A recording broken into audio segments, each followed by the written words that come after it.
Assalamualaikum dan salam sejahtera saya ucapkan kepada pensyarah saya dan juga rakan-rakan sekalian. Okey, nama saya ialah Syaliana binti Zulkifli, memegang nombor matrik BA 191100278 dan ahli kuliah saya yang seterusnya ialah Nur Aliatul Akmal binti Muhammad Salikun, memegang nombor matrik BA 191100930. Baiklah, kemudian kami ingin membentangkan soalan yang ketiga, iaitu nilaikan pemikiran Tashdid Imam Ibn Taymiyah khususnya yang menyentuh persoalan sufisme dan kritikan para sarjana terhadap Ibn Taymiyah yang berkaitan pemikiran dan pendekatan beliau. Okey, sekarang kita akan masuk ke dalam pengenalan. Okey, nama penuh bagi Ibn Taymiyah ini ialah Taqiyuddin Abu Abbas Ahmad Ibnu Abdul Halim Ibnu Abdul Salam Ibnu Muhammad Ibn Taymiyah. Okey, dan beliau telah diberi gelaran sebagai Ibn Taymiyah atau Abu Al-Abbas.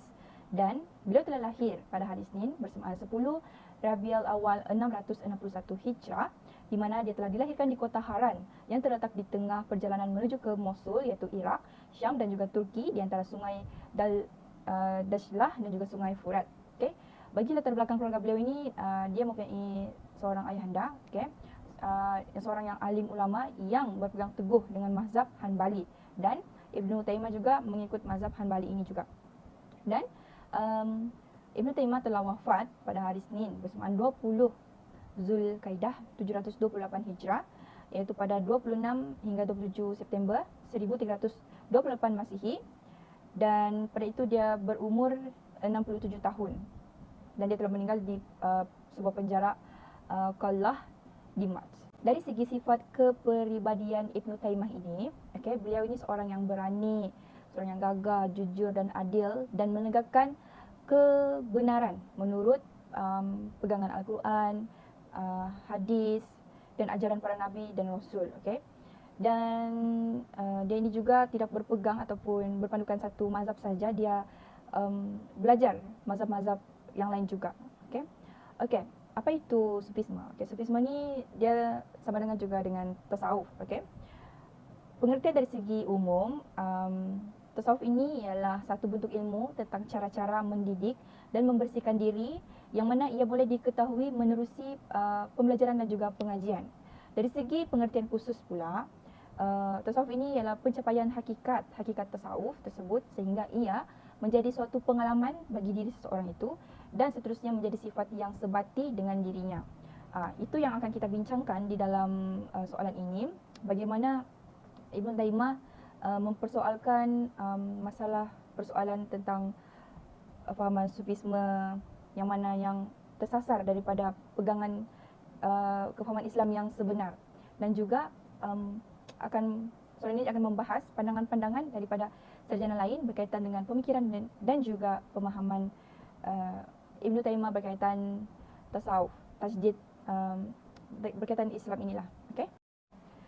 Okey, sekarang kita akan masuk kepada poin yang pertama berkaitan dengan persoalan sufisme. Okey. Yang pertama ialah penolakan terhadap ilmu tasawuf dan tarikat yang berasaskan kepada konsep tauhid waldah al-wujud dan fahaman al-hulul wa al-ittihad. Okey. Okey. Ibn Taymiyah ni dia seorang yang berpegang teguh dan percaya dengan konsep al-tauhid yang ditafsirkan oleh mazhab ahli sunnah wal jamaah. Selain daripada konsep daripada ahli sunnah wal jamaah ni, dia ragu-ragu. Dia bukan tidak percaya, tapi dia ragu-ragu dengan tafsiran-tafsiran yang berkaitan al-tauhid. Okey. Oleh itu, terdapat dua konsep, iaitu ululah dan fawqiyatun. Dua konsep ini Ibn Taymiyah sangat tegas menentang sekeras-kerasnya. Sebab apa? Sebab dua konsep ini hanya dipercayai ataupun macam direka oleh ahli mistik yang, kerana konsep ini mendukung unsur-unsur al-hukul, okay? Iaitu mendakwa bahawa zat Allah ini terdapat atau menduduki di dalam zat makhluk. Zat Allah dan zat makhluk ini dia tidak boleh menyatu. Dia lain-lain. Zat Allah lain, zat makhluk lain. Okey. Al-ittihad. Al-ittihad ini ialah kepercayaan bahawa seseorang akan bersatu dengan Allah apabila mencapai satu tahap keimanan yang tinggi. Itu kefahaman ahli sufisme. Okey. Dan kefahaman wahdah al-wujud ni pula ialah kepercayaan tentang kesatuan zat antara Tuhan dan makhluknya. Okay, so Ibnu Taimiyah ini memberi pandangan lah, di mana fahaman itu tidak baik. Ianya akan menyebabkan seseorang itu menjadi ataupun berada dalam kesesatan. Bukan kesesatan di dalam hutan, tapi kesesatan dari segi jalan kefahaman Islam itu sendiri, dan boleh menyebabkan seseorang itu menjadi murtad. Dan fahaman wadah al-wujud ni juga merupakan penyatuan zat Tuhan dan dengan zat makhluk yang menurut Ibnu Taimiyah ia tidak boleh menyatu. Okey, seterusnya poin yang kedua ialah mendakwa penyaksian tauhid rububiyah sebagai matlamat terakhir bersuluk, bukannya tauhid uluhiyah. Di samping mendakwa pengguguran takrif agama apabila mencapai makam-makam kerohanian tertentu. Okey, di sini Ibnu Taimiyah sangat menegaskan bahawa hakikat dan intipati konsep perhambaan diri kepada Allah dan beribadat kepadanya ialah untuk kita melaksanakan amalan-amalan yang dicintai Allah, sama ada wajib dan sunat, dan meninggalkan amalan-amalan yang buruk. Okey. Dan maksud bagi tauhid uluhiyah ini ialah teras, asas dan penting untuk menghubungkan keimanan seseorang itu kepada Allah. Manakala bagi tauhid rububiyah ni pula ia ialah sampingan daripada tauhid uluhiyah. Ia pula menjadi alasan dan faktor teras yang mewajarkan serta menjustifikasikan penghayatan tauhid uluhiyah. Okay, menurut beliau Ibnu Taimiyah, amalan-amalan ibadat untuk memperkukuhkan penghayatan tauhid uluhiyah dan tauhid rububiyah secara bersepadu dan tidak terpisah, bukan tauhid rububiyah sahaja yang dipentingkan. Maksudnya di sini golongan sufisme ni dia lebih mengutamakan tauhid rububiyah berbanding tauhid uluhiyah. Okey.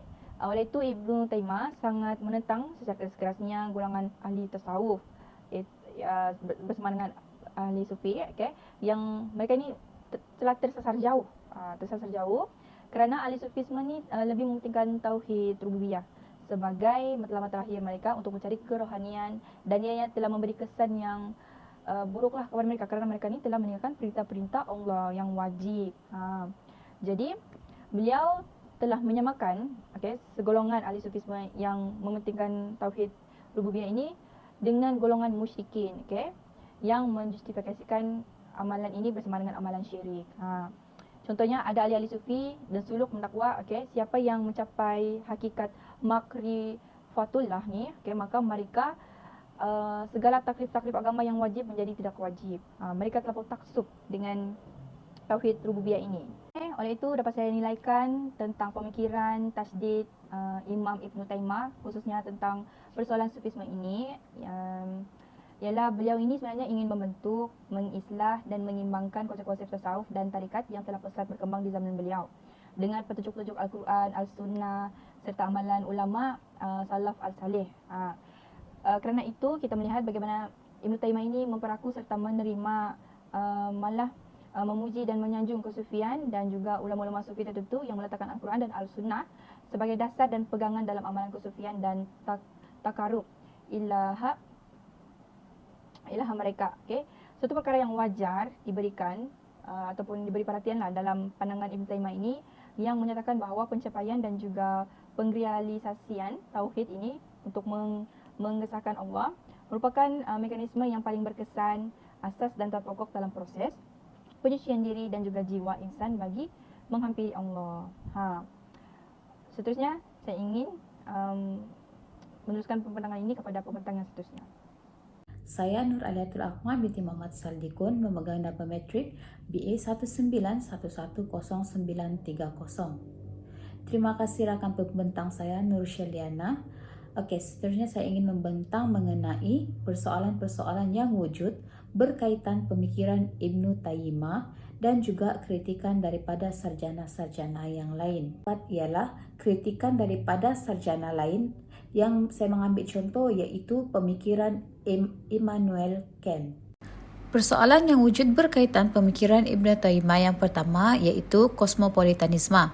Gagasan kosmopolitanisme ini berpandukan ajaran Islam ataupun rahmatan lil amin dalam surah Al-Anbiya ayat 107.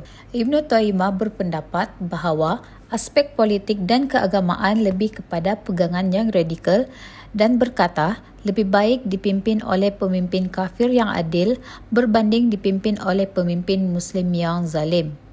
Persoalan yang wujud berkaitan pemikiran Ibn Taymiyah kedua ialah institusi negara yang berlandaskan Al-Quran. Beliau telah menegakkan syariat Islam serta keadilan agar ianya selari demi kebaikan sejagat dan mengembalikan semula kepada pegangan Al-Quran dan hadis selepas doktrin kekhalifahan di tangan kaum Quraisy tidak lagi dianggap relevan, seperti membuang perbuatan syirik, khurafat, bid'ah dan yang dianggap bercanggah dengan ajaran Islam. Ibn Taymiyah berpendapat kerjasama antara pemerintah dan masyarakat amatlah penting bagi mengatasi segala kemaslahatan dan juga segala persoalan. Pemerintahan merupakan keperluan asas kepada masyarakat dan wujudnya hizbah serta hukum-hukum bagi sesebuah negara. Persoalan yang ketiga ialah konsep pemimpin menurut Ibn Taymiyah. Beliau berpendapat bahawa kekuasaan pemimpin ataupun raja hanyalah mandat dari Tuhan yang diberikan kepada hambanya yang terpilih. Beliau menganggap pemimpin yang tidak adil adalah tidak bermoral yang tidak patut dicontohi selain mengkritik para ulama dan cendekiawan yang menyokong tindakan pemimpin tersebut.